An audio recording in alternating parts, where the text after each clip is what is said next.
전해드리겠습니다. 3대 지수는 일제히 밀렸습니다. 이제 악재들이 있었는데 추가적인 악재가 나왔다기보다는 아무래도 옵션 만기일에 따른 수급적인 변화가 조금 더 영향을 미친 미국 증시가 되겠는데요. 우선 키워드 두 가지 좀 업데이트 해보도록 하겠습니다. 전쟁 그리고 금리 두 가지 볼 텐데요. 우선 종가부터 체크합니다. 이날 다우지수 S&P 500 지수는 0.5% 살짝 넘기면서 약간의 조정, 그리고 나스닥 지수는 장 후반에 조금 더 밀리게 되면서 1.2%대의 하락률을 보여줬습니다. 자, IT 쪽이 좀 더 약했었는데요. 우선은 우크라이나 쪽과 관련해서 좀 부담 요인을 좀 정리해 보자면, 러시아 쪽에서는 군대를 빼고 있다 이렇게 얘기를 하고 있고, 미국과 서방 쪽에서는 지금 확실한 증거가 없다 이런 얘기가 나오게 되면서 계속해서 반대 의견을 얘기하고 있고요. 우크라이나 내부 쪽으로도 계속해서 이 포격 소식이라든지 이런 것들이 나오면서 무력 충돌은 지속되고 있는 상황입니다. 자, 그나마 긍정적인 부분은 이제 23일입니다. 이번 주에 예정이 되어 있는데요. 이제 미국과 러시아의 이 고위급 장관 회의가 예정이 되어 있습니다. 아직까지 시장에서는 이러한 부분 기대감으로써 살아나 있는 그런 내용이고요. 좀 최신 소식을 좀 전해드리자면, 우리 시간으로 오늘 새벽 6시입니다. 나온 소식들 중에 미국의 언론 매체인 CBS 쪽에서 우크라이나 접경에 배치된 이 러시아군 지휘관들이 이 침공 작전을 계속 진행하라는 이런 명령을 하달받았다라는 그런 보도가 나왔습니다. 미국 측에서 이제 주장을 하는 거고, 구체적인 지상 작전을 현재 계획 중에 있다라는 얘기들이 좀 속보로 나오게 되면서 오늘 좀 악재로서 작용을 할 것으로 전망이 되고 있습니다. 자, 그리고 금리에 대한 얘기 좀 말씀을 드리겠는데요. 지난 한 주 동안 계속해서 이 세인트 블러드 연은 총재, 매파 위원회 이런 발언 때문에 압박을 받았었습니다. 하지만 이제 금요일 날 뉴욕 연은 총재 발언 덕분에 어느 정도 이러한 긴축에 대한 걱정은 줄었습니다. 이분은 이제 중립적인 성향을 띠고 있습니다. 비둘기도 아니고 매도 아닌 딱 중간 정도가 되겠고, 이분의 멘트에 좀 더 주목할 수 있는 근거는 투표권이 있기 때문에 좀 봐야 됩니다. 어떻게 얘기했냐면, 금리 인상은 동의를 하지만 3월부터 강하게 올리는 것은 이유를 못 찾겠다 이렇게 좀 얘기를 했습니다. 그리고 꾸준히 금리를 올리면서 시장을 테스트해봐야지 평가가 가능하다라는 얘기를 하게 되면서, 시장에서는 이 위원의 발언에 대해서 강한 금리 인상은 반대다라고 해석을 했었습니다. 자, 금리에 대한 우려 약간 좀 줄었고요. 이제 업종별 흐름으로 좀 더 자세하게 넘어가 보겠습니다. 업종 평균 0.7% 하락을 했습니다. 이날은 대부분의 업종이 좀 하락을 했었고, 필수 소비재 쪽만 소폭의 상승세를 보였는데요. 상당히 좀 제한적인 상승이었습니다. 그나마 많이 올랐지만 이제 이 섹터 내 업종들의 이런 방향성은 약간은 엇갈려 있었었는데요. 특히 음식료 쪽 업종이 좀 약세인 점이 제한적인 상승의 원인이 됐습니다. 가장 많이 밀린 것은 이제 IT가 되겠고, 한 1% 살짝 넘기는 정도의 수준이 되겠는데, 이 섹터 내에서 이 반도체 업종 그리고 IT 소프트웨어 쪽이 하락이 부담 요인이 됐습니다. 자, 다음은 종목으로 들어가서 좀 더 내용을 짚어볼 텐데요. 대부분의 종목들이 하락을 했습니다. 상승했던 종목들이 일부 있었고, 하락했던 종목들도 크게 밀리는 그런 분위기는 아니었습니다. 우선 대형 IT 종목들을 보게 되면 1%를 전후한 하락세를 전반적으로 보여줬었는데, 이제 그 가운데 성장주 중에 테슬라 그리고 포드 이렇게 서로 엇갈려 있는 흐름이 좀 더 눈에 띄실 겁니다. 이날 테슬라가 2.2%로 이 IT 성장주 중에서는 가장 많이 밀린 그런 케이스가 되겠는데요. 개별적인 악재였습니다. 이 소비자 선호도를 측정하는 컨슈머 리포트라는 미국의 이런 지표가 있는데, 여기에서 테슬라 자동차에 대한 선호도가 좀 많이 밀렸습니다. 이제 그렇게 되면서 앞으로 매출에도 문제가 되지 않을까라고 시장의 부담감이 좀 반영이 됐고요. 그에 비해서 같은 또 자동차를 만들고 있는 포드 쪽에서는 전기차 사업 쪽을 물적 분할한다라는 그런 내용들이 좀 고려되고 있습니다. 이제 그렇게 되면서 기대가 좀 반영됐습니다. 테슬라가 2% 밀리는 동안 포드는 2.8%나 강하게 상승을 했습니다. 자, 이번에는 반도체 넘어가 볼 텐데요. 지금 제조업체 쪽에서는 약간의 혼조 흐름이 나오고 있고, 장비 쪽은 약간 약한 부분이 지속되고 있습니다. 자, 우선 인텔. 지금 가장 많이 밀린 그런 종목이 되겠는데요. 이 반도체 우려에 대한 그런 심리가 좀 반영이 됐는데, 잠시 후 특징주 때 어떠한 우려들이 있는지 조금 더 자세하게 짚어보도록 하겠습니다. 지금 이러한 내용에 따라서 인텔하고 경쟁사로 볼 수 있는 게 AMD입니다. AMD는 반대로 상승했다라는 부분 체크를 좀 해보셔야 되겠고요.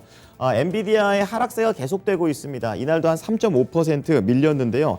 단기적으로 이익이 좀 둔화될 수 있다라는 그런 리포트가 나오게 되면서 하락을 냈고 국내 증시와 연결성이 높은 마이크론 테크놀로지 메모리 쪽이 되겠죠. 이쪽도 엔비디아만큼이나 밀리게 되면서 대표적인 비메모리 그리고 메모리 관련된 종목들이 이날 부진했다라는 부분 국내 증시에 연결을 해 보셔야겠습니다. 자, 이날 그리고 통신 커뮤니케이션 시스코 시스템즈가 있는데요. 유독 강했었습니다. 2.5% 이틀 연속의 상승세가 이어진 거고 그때 3박자가 다 맞아 떨어진다고 말씀을 드렸습니다. 호실적 그리고 전망 좋고 자사주 매입 소식까지 나오면서 이러한 조건이 맞춰지면 대부분 하락하는 장에서도 상승을 한다라는 부분 보실 수 있겠습니다. 자, 그리고 우크라이나 우려가 시장에 이제 어느 정도 반영이 되고 있나 보기 위해서 좀 묶어보도록 하겠는데요. 산업재 쪽에서는 디어앤컴퍼니 보셔야겠습니다. 이 농기계 만드는 그런 회사가 되겠는데 지금 우크라이나는 세계 밀 생산국 중에 탑5 안에 드는 큰 그런 회사가 되겠습니다. 큰 나라가 되겠습니다. 아무래도 전쟁이 나게 되면 이제 곡물 생산량에 대한 그런 우려감, 지금 디어앤컴퍼니와 같은 곡물 쪽, 농업 쪽과 관련된 부분은 아직까지 압박을 좀 받고 있는 부분이 보이고 있고요. 또 밑에 보시게 되면 이제 방위산업 쪽입니다. 로키드 마틴 이제 어느 정도 하락을 좀 딛고 0.5%까지 약보합까지 좀 줄여든 그런 모습입니다. 그리고 오른쪽 끝에는 이제 광산, 여기는 또 원자재 쪽과 관련이 되겠는데요. 뉴코어 같은 경우에는 0.1% 오히려 상승을 하게 되면서 이제는 원자재 쪽에서는 약간 헤어나오는 분위기도 동시에 나와줬습니다. 자, 특징주 체크해 보겠습니다. 아까 반도체 쪽에서 인텔이 많이 약했다라고 말씀을 좀 드렸었는데요. 결국 투자에 대한 부담 때문이었습니다. 최근 차량용 반도체에 진출하겠다라는 그런 출사표를 내면서 시장의 기대를 모았던 그런 종목이 되겠는데요. 우선은 2030년까지 1조 달러 규모의 이런 기회를 창출은 하겠지만 이런 기회를 창출하려면 그만큼 투자도 많이 해야 된다라는 부분이 좀 더 부각이 됐습니다.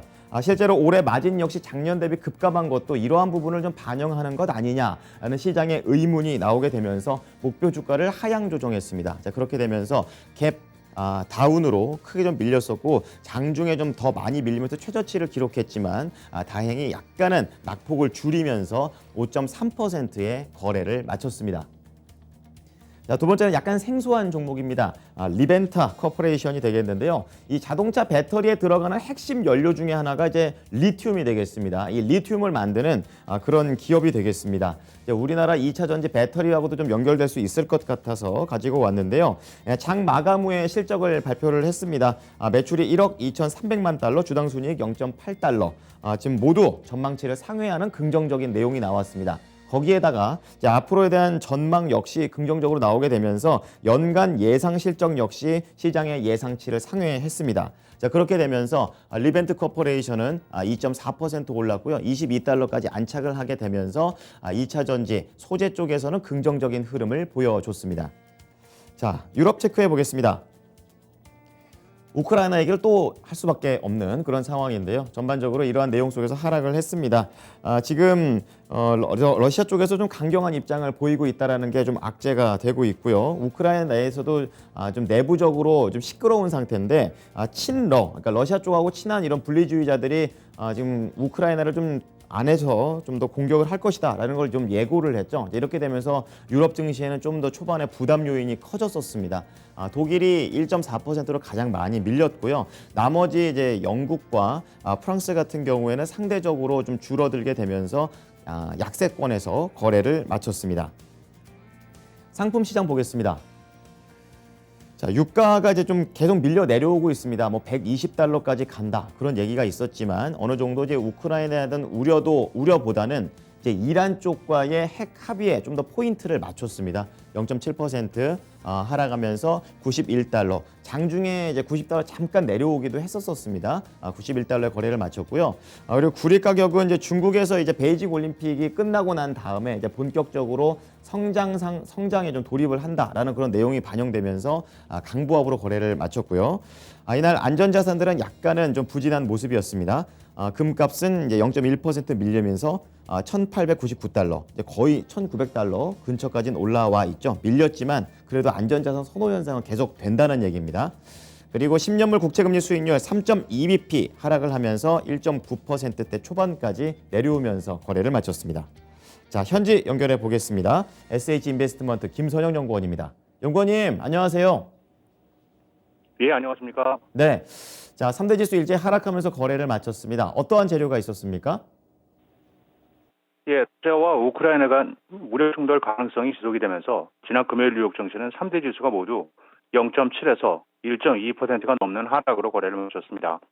미국 정부는 비엔나에서 열린 유럽 안보 협력 기구 회의를 통해 러시아가 19만 명 이상의 병력을 우크라이나 내외에 집결시켰을 것으로 추정한다면서 이것은 2차 세계대전 이후 유럽에서 가장 중대한 군사동원이라며 러시아가 투명성을 제공하고 위험을 줄이기보다는 잘못된 정보를 제공하며 부정과 기만에 관여하는 방식을 택했다고 비난하고 있습니다. 한편 금요일 시장에서는 IT 업종의 약세가 두드러지면서 나스닥 지수가 가장 큰 폭의 하락을 기록했는데요. 특히 시장의 전망치에 미치지 못한 4분기 실적을 내놓은 스트리밍 관련 업체 로쿠가 22%가 넘는 폭락세를 보이면서 장세를 주도했습니다. 한편 발표된 경제 지표들이 엇갈린 결과를 보이면서 금요일 시장에 임팩트를 주지 못했습니다. 먼저 컨퍼런스 보드가 발표한 1월 경기 선행지수는 전달보다 0.3%가 하락한 119.6을 기록해 지난해 2월 이후 처음으로 감소세를 보이면서 당초 0.2% 감소였던 예상치보다 다소 악화된 것으로 집계됐습니다. 1월 중 동행지수는 전달보다 0.5%가 상승한 110.2를 기록했는데요. 컨퍼런스 보드 측은 GDP 전망치가 지난해 4분기 대비 둔화할 것이지만 2022년 전체로는 미국 경제가 팬데믹 이전의 추세적 성장을 넘어선 수준인 3.5% 선의 강한 성장세를 보일 것으로 전망을 하고 있습니다. 반면 부동산 중개인협회가 발표한 1월 주택 매매 건수는 전달 대비 6.7% 늘어난 연율 650만 건으로 예상치였던 610만 건을 상회했습니다. 판매할 수 있는 주택 재고가 감소하고 매매는 증가하면서 1월 중 기존 주택 판매 중간 가격은 35만 300달러로 전년 동기 대비 15.4%가 상승했던 가운데 하지만 전달에 35만 8천 달러보다는 하락한 수준이었습니다. 협회 측은 주택을 팔려는 사람들이 매우 적은 상황이라며 이는 재고가 돌아서는데 어려움을 주고 있다면서 중개업체들의 수많은 입찰 전쟁이 계속되고 있음을 보여주고 있다며 1월 말 기준 판매할 수 있는 주택 재고는 지난해 같은 기간보다 16.5%가 크게 줄어든 66만 채로 사상 최고치를 기록했다고 밝혔습니다. 연방준비제도가 연준 내 고위 공직자들의 투자와 거래를 제한하는 공식 지침을 발표했습니다. 연준은 지난 금요일 공개한 성명을 통해 새로운 규정은 이해 충돌이 나타나는 것을 경계함으로써 연방공개시장위원회의 업무와 공정성 그리고 청렴성에 대한 대중의 신뢰를 지지하는 것을 목적으로 한다면서 이것은 오는 5월 1일부터 시행된다고 밝혔습니다. 이에 따르면 제롬 파웰 의장은 물론 연준 의사들과 지역 연방은행 총재, 고위 직원들과 그들의 배우자, 미성년 자녀들도 포함되고 이들은 주식과 섹터 펀드를 매입하거나 가상화폐, 개별 채권, 기관 증권, 원자재, 외환, 파생 상품 보유, 증권의 공매도, 신용 매수도 금지됩니다.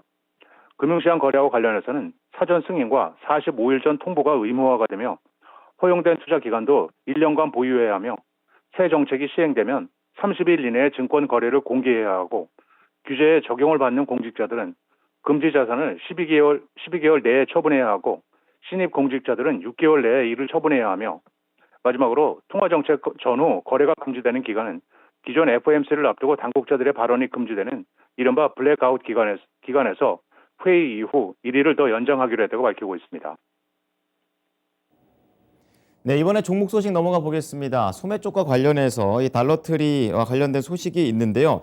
상당히 안 좋은 위생상의 문제가 나왔다고 합니다. 자세하게 짚어주시죠. 예, 그렇습니다. 미국과 캐나다에서 급속히 확장하면서 16,000개가 넘는 점포를 운영하고 있는 대형 할인 매장 달러트리의 자회사인 패밀리 달러의 알칸서주 물류센터에서 무려 1,000마리가 넘는 죽은 쥐가 발견되는 등 비위생적인 환경이 드러남에 따라 잠정적으로 400여 개의 체인점이 문을 닫고 있다는 소식입니다. 이에 앞서 연방식품의약국 FDA는 알칸소주 웨스트 멤피스의 패밀리 달러 물류센터에 대해 위생 검사를 벌인 결과 죽은 부패한 쥐가 천여 마리가 됐고 배설물, 쥐가 갉아먹거나 둥지를 만든 흔적을 발견했다고 지난 18일 밝혔고 회사 기록을 검토한 결과 작년 3월부터 9월 말 사이에 무려 2,300마리가 넘는 쥐떼가 있었던 것으로 추정을 하고 있습니다. 이 물류센터에 저장됐다가 알라바마와 알칸소, 루이지애나, 미조리, 미시시피, 테네시주 체인점 404곳으로 발송된 광범위한 물품들에 대해 자발적인 리콜을 시행하기로 했는데요. 여기에는 지난해 초부터 현재까지 물류센터에 보관됐던 식품과 영양보충제, 화장품, 의약품, 의료기기, 동물용 사료 등이 포함되고 있는 가운데 회사 측은 이번 사태와 관련된 제품을 구매했을지도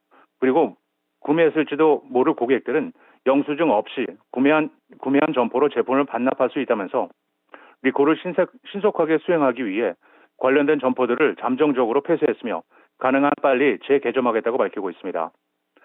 마지막으로 내일은 프레지던트 데이 공휴일로 인해 뉴욕 증시는 휴정하게 됩니다.